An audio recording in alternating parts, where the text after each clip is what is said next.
Hey guys, it's Redox. Welcome back to another video. Now, I went to the PB server to see what's up and if there's anything new in the game content for Teamfight Tactics. And there will be a lot of new stuff coming out on the live server for patch 9.14. The first thing is the release of the new champion, Twisted Fate.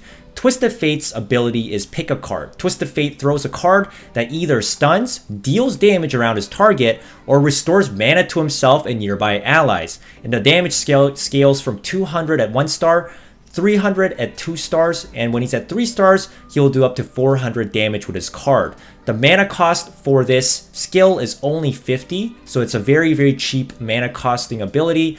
So he gets to spam the ability a bit more if you give him some attack speed items like the Phantom Dancer and the Spear of Shojin. The stun duration itself starts at 2 seconds at 1 star, 3 seconds at 2 stars, and 4 seconds at 3 stars. So if you get him up to at least 2 stars, he's going to be doing a 3-second stun chance, which is as long as Sejuani's Glacial Prison, which is really good, but it's a 1 in 3 chance that he will stun because these other 2 cards are of course not for stunning. And Twisted Fate's gold cost will be 2 gold, so he's going to be just above the 1 gold costing champions, so he's a little bit on the cheaper side, and he's one of those champions that I would say that kind of falls off in the later game. And I think the biggest problem with him is his health stat. His base health at 1 star is only at 450.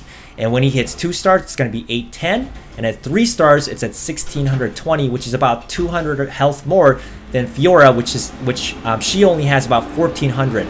And health matters a lot because the survivability of Twisted Fate and Fiora are very low in the later game as champions do a lot more damage and there's more champions on the board. So I think the biggest concern for me for Twisted Fate and Fiora as well, and I keep bringing up Fiora because she's that terrible, right?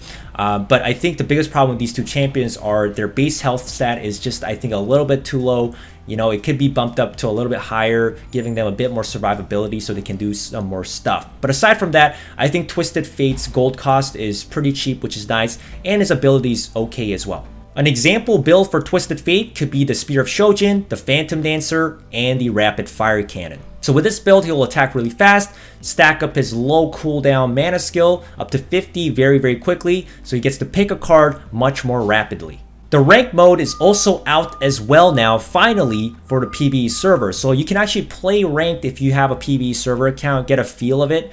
And this is definitely going to be coming out in the next patch for sure. So we're going to actually be able to play ranked games. And if you're in the top 4 positions, you'll actually climb up, you'll get LP points. So even if you're at 4th place, it's possible for you to get plus 30 points, for example. So if you're below 4th place though, it's a bit risky and you might not get as many points or you may go down. So just be aware of that. Just like solo queue, you do need to be placed in a ranked system, of course, in a tier. So you have to play 5 placement games before they put you in a tier, whether it's iron, bronze, silver, and so on. So the rank system is going to work in this way. The final thing we want to talk about is the DPS chart. And a DPS chart basically shows you how much damage your champions are doing each round. This chart is very handy, and it's something that every auto chess game has. So I'm finally very glad to see that Riot did decide to put this in. So we get to see how strong champions are. We can see which champions doing the most damage with the certain build. You can test out different builds on your champions to see how much DPS you get.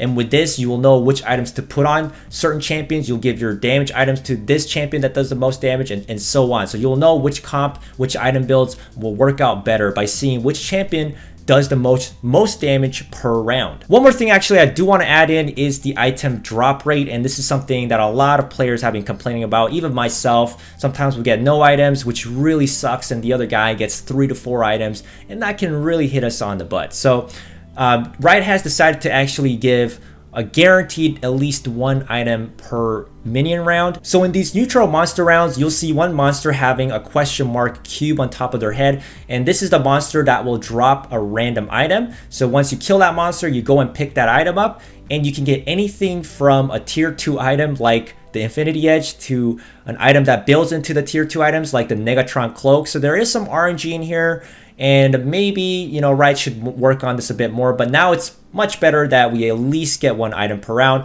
But we still run into that problem where one guy may get 3 or 4 items and you may only get 1 item, and as the other monsters still may not drop items at all. So the item RNG is still there, and since items are so important to the game, I think Riot is still going to need to balance and take a look at all these things. So these are the 3 main things that I wanted to talk about for the next patch that will be coming out into live server. So get ready for rank mode and Twisted Fate, because we're going to be seeing a lot of new things coming out. There's going to be a lot of competition between ranked players, so it's going to be very, very exciting. But anyways, I hope you guys enjoyed this video one more time as always, and I'll see you guys next time.